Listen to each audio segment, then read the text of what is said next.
élections législatives partielles organisées mercredi dans un district de Monrovia au Libéria, le parti du président George Weah a remporté le siège de député en jeu.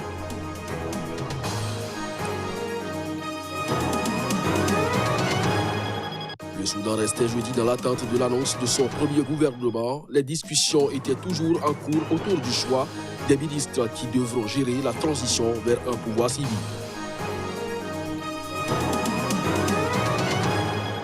Une essence de bois est menacée d'extinction à la frontière entre la RDC et la Zambie.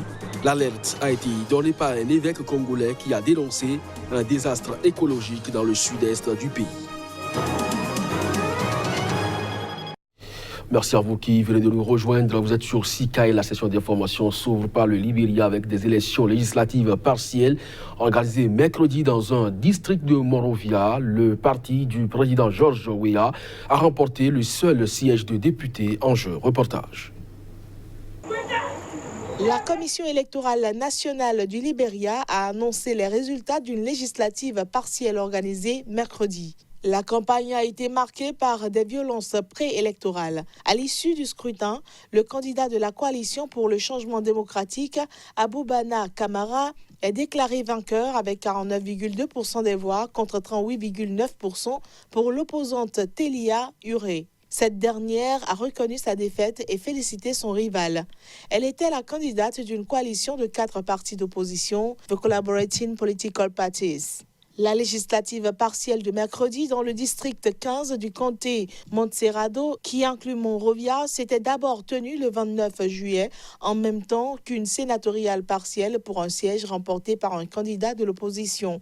Après contestation des résultats de la législative partielle par Uré, la commission électorale a ordonné qu'un nouveau vote soit organisé mercredi dans 20 des 94 bureaux de vote du district 15, concernant 8 515 des 39 005 électeurs que compte le comté.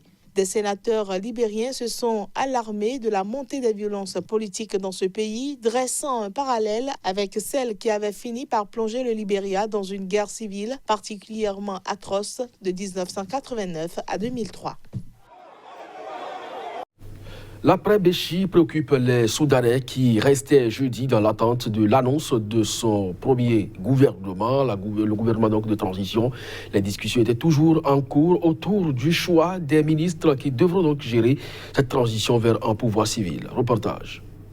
Le premier ministre soudanais Abdallah Hamdok devait annoncer mercredi les noms des principaux ministres. Mais d'après une source proche de cet économiste, il n'avait pas encore arrêté son choix. Les délibérations continuent et il n'est pas clair quand elles s'achèveront. Investi le 21 août, Hamdok doit choisir les membres de son cabinet parmi les noms proposés par les forces pour la liberté et le changement, fer de lance du mouvement de contestation, selon les termes d'un accord historique conclu le 17 août. Seuls les postes de ministre de l'Intérieur et de la Défense seront nommés par les militaires siégeant au sein du Conseil souverain, une instance à majorité civile, mais dirigée par un militaire qui doit mener pendant un peu plus de 3 ans la transition vers un pouvoir civil. Hamdok a promis que son gouvernement de 20 membres serait composé de technocrates choisis en fonction de leurs compétences et qu'il constituerait une équipe homogène à la hauteur des défis. Ancien collaborateur de l'ONU, il a aussi affirmé qu'il s'attacherait à une représentation juste des femmes au sein du gouvernement.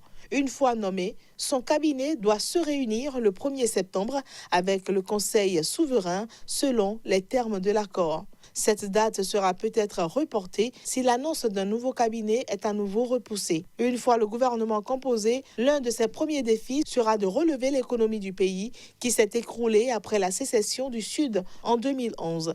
Le futur gouvernement devra aussi composer avec un autre défi de taille, la conclusion d'accords de paix dans les 6 mois avec les groupes rebelles dans les régions du pays en conflit, notamment ceux qui ont rejeté l'accord du 17 août. Au Niger, le Front politique patriotique a saisi la CEDEAO sur le processus électoral. Ce regroupement de partis politiques de l'opposition et des organisations de la société civile demande l'implication de l'organisation ouest-africaine pour contraindre les autorités nigériennes à revoir le processus qu'elle dit entaché de graves irrégularités. Reportage. Dans une correspondance adressée au président de la commission de la CEDEAO, le président du Front patriotique a brossé un tableau sombre de la situation politique au Niger, né d'un processus électoral en panne et mal conduit par la Commission électorale nationale indépendante. Une commission dont le Front patriotique conteste la composition ainsi que certaines dispositions du code électoral. Au Niger, le comportement du gouvernement du Niger ne participe pas à créer les conditions de la paix, de la stabilité et de la cohésion à l'occasion des élections. Je pense qu'eux-mêmes, au niveau du gouvernement et le président de la République lui-même le dit souvent, nous avons des institutions très fragiles.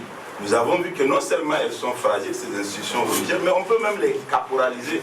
On peut les mettre au service d'un parti ou d'un candidat du parti. Nous sommes dans un processus en dehors des lois du Niger, en dehors du processus électoral ou de la tradition électorale de notre pays, mais également en dehors des principaux textes africains et communautaires en matière d'organisation des élections, en matière de composition des organes chargés des élections. L'opposition nigérienne, au nom de laquelle le leader du Front patriotique a engagé cette démarche, sollicite l'implication de la CEDEAO pour éviter au Niger une crise post-électorale sans précédent. Notre attente, elle est simple, honnêtement. C'est que la CEDEAO puisse créer les conditions d'un dialogue politique qui permette d'aborder les vraies questions. Vous savez, le combat que nous faisons, nous ne le faisons pas pour qu'il perdure ou pour qu'on dise qu'on se bat pour le poste. Nous voudrions que ça s'arrête demain. Nous voudrions que nous nous mettions autour d'une table avec le gouvernement, la majorité, les non-affiliés, la société civile, et que nous soyons d'accord sur le processus électoral qui va nous conduire aux élections de 2020. Le gagnant, c'est le peuple qui le déterminera. Personne ne peut croire qu'il dispose des voix des Nigériens. Mais ce que nous voulons, nous, simplement, mais forcément, c'est un processus honnête, inclusif. Et c'est un dialogue qui va créer ce processus-là à la base. De l'avis de la majorité au pouvoir, le processus est bien conduit de manière inclusive et le code électoral a été adopté avec une large majorité à l'Assemblée nationale. Une note environnementale dans cette édition, une essence de bois est menacée d'extinction à la frontière entre la République démocratique du Congo et la Zambie. L'alerte a été donnée par un évêque congolais qui a dénoncé un désastre écologique dans le sud-est du pays. Reportage. L'arbre, également nommé bois rouge en République démocratique du Congo, est une variété de padouk. Il s'agit d'un bois très dense, prisé pour la construction et l'ébénisterie. Il est menacé d'extinction en Zambie voisine, d'après des défenseurs de l'environnement. Monseigneur Fulgence Mouteba, évêque de Kilwa Kasenga dans la province du Haut-Katanga, s'est indigné dans un communiqué en écrivant, je cite, « Alors que le monde entier s'offusque des ravages du feu en Amazonie, près de nous, un désastre écologique est en cours au cœur de la forêt des Miombo, dans le Haut-Katanga, où d'intenses activités anarchiques s'observent. » Fin de citation. Les exploitants de cette précieuse ressource naturelle, derrière lesquels se cachent des sujets chinois et des proches du pouvoir, sont de retour sur le terrain depuis quelques semaines, note le prélat. Selon Monseigneur Mouteba, les exploitants forestiers ramassent des grumes abandonnées il y a quelque temps pour les destiner au marché chinois. Ce trafic du bois est un pillage qui ne prend nullement en compte la dégradation de la biodiversité. Depuis 2016, en effet, Monseigneur Mouteba dénonce des actes d'exploitation illégale du bois rouge commises par des Chinois dans la province du Haut-Katanga. Cette année-là, le prélat avait alors annoncé un appel aux autorités congolaises à prendre des mesures efficaces pour arrêter la spoliation de ce patrimoine, protéger ce bois précieux et sauvegarder l'écosystème en vue du bien commun et de l'équilibre climatique. Selon l'ONG de protection de l'environnement Greenpeace, 3395 feux touchant surtout la savane ont été documentés en RDC depuis le 21 août. Au Mali, les barrages routiers installés depuis 4 jours sur l'une des principales routes nationales à la sortie de Bamako ont été levés ce mercredi. Cela fait suite à l'engagement des autorités de procéder rapidement à la réfection de la voie. Reportage. Les manifestations de protestation contre le mauvais état des routes avaient commencé le 23 août à Kaï, ville de l'ouest du pays.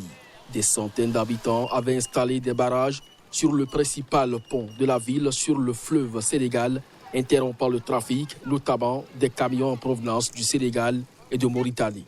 Des barrages avaient également été installés à l'autre extrémité de l'As Kaï-Bamako, au niveau du péage de Kati, à une quinzaine de kilomètres au nord-ouest de la capitale de ce pays, dépourvu d'accès à la mer.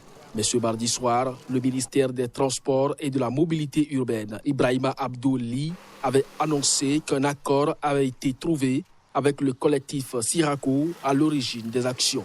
Le ministre malien s'est déplacé à Kati mardi soir pour symboliquement lever un barrage qui retenait quelques 1700 camions depuis plusieurs jours. Les travaux de la route nationale numéro 3, le premier tronçon de la route nationale menant à Kaï, vont démarrer dans 3 semaines, a annoncé l'autorité. Le Premier ministre Boubou Cissé a dégagé une première enveloppe d'urgence de 5 milliards de francs CFA pour la reprise des travaux, selon une source proche de ses services. Au Cameroun, à quelques jours de la rentrée scolaire, les marchés de la ville de Douala sont bondés de fournitures scolaires. Dans les différentes librairies et autres points de vente de la ville, le défi est de tout mettre à la disposition des parents d'élèves, surtout les livres au programme. Le marché reste cependant très timidement animé, malgré la forte disponibilité des ouvrages et autres manuels scolaires. C'est du moins le constat fait sur place par Narcisse Oum, notre correspondant sur place. À quelques jours de la rentrée des classes du 2 septembre prochain, les libraires et autres espaces de vente des manuels scolaires à Douala multiplient des stratégies pour satisfaire la clientèle. Toute chose qui a vocation à permettre aux parents d'élèves de mieux préparer le démarrage de l'année scolaire 2019-2020. Ici à Akwa, le centre commercial de la ville de Douala, les coins de rue sont bondés de fournitures scolaires et autres matériels didactiques. Le marché reste cependant très timide, malgré la forte disponibilité des ouvrages dans les librairies. Apparemment, l'année dernière, il y avait moins de livres, parce que c'était une première année d'expérimentation pour le livre unique. Bon, cette année, on a près de 95% de livres. Bon, le souci qu'on a, c'est qu'il y a moins de clients que l'année dernière. Donc, le taux de fréquentation a un peu baissé. Même cloche du son du côté des vendeurs ambulants de livres qui, à longueur de journée, arpentent le coin et recoin des rues à la recherche de potentiels clients. Non, actuellement, il n'y a pas de clients sur le marché. Plusieurs parents ont opté jouer la carte de la prudence avec pour ligne de conduite, éviter les bousculades de dernière minute. Je suis satisfaite. Cette année, on n'a pas de problème. Il y a tout. Rappelons qu'au mois de juillet, le ministre des Enseignements secondaires du Cameroun avait rendu public le calendrier de cette année scolaire. Ainsi, le premier trimestre de la prochaine année scolaire commencera du 2 septembre au vendredi 20 décembre 2019, puis le second ira du 6 janvier au 27 mars 2020 et enfin le troisième du lundi 14 avril au vendredi 5 juin 2020. L'ex-numéro 2 du groupe armé colombien FARC a annoncé la reprise des armes aux côtés d'autres chefs rebelles qui ont dénoncé l'accord de paix en Colombie. Iván Márquez, entré dans la clandestinité depuis plus d'1 an déjà, l'a fait savoir à travers une vidéo diffusée jeudi sur YouTube. Reportage. Anunciamos al mundo. La vidéo publiée par Iván Márquez en dit long sur les hostilités à venir. Il dit annoncer au monde le commencement du second berceau historique de la rébellion des années 60 au nom du droit universel des peuples à se lever en armes face à l'oppression. Ainsi, depuis la forêt du sud-est de la Colombie, il annonce la poursuite des opérations de guérilla en réponse à la trahison par l'État des accords de paix de la Havane qui avait conduit au désarmement en 2017 de quelques 7000 combattants, hommes et femmes des FARC.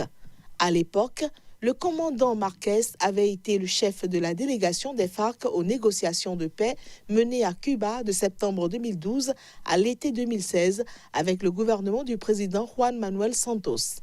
Après la signature de l'accord de paix, les FARC s'étaient transformés en parti politique, des centaines de rebelles se plaçant toutefois progressivement en marge du processus visant à mettre fin à un demi-siècle de conflit armé. Aux côtés d'Iván Márquez, un autre négociateur de la Havane, Jesús Santrich, recherché par la justice américaine pour trafic de drogue et passé à la clandestinité il y a 3 mois, et Hernan Dario Velasquez, alias El Paisa, un autre ex-leader des FARC, apparaissait armé avec d'autres militants devant une pancarte affichant le sigle FARC-EP, entendez Forces armées révolutionnaires de Colombie, armée du peuple. Presión. Ce journal est à présent terminé. Bonne journée en compagnie des programmes de SICA. À très bientôt.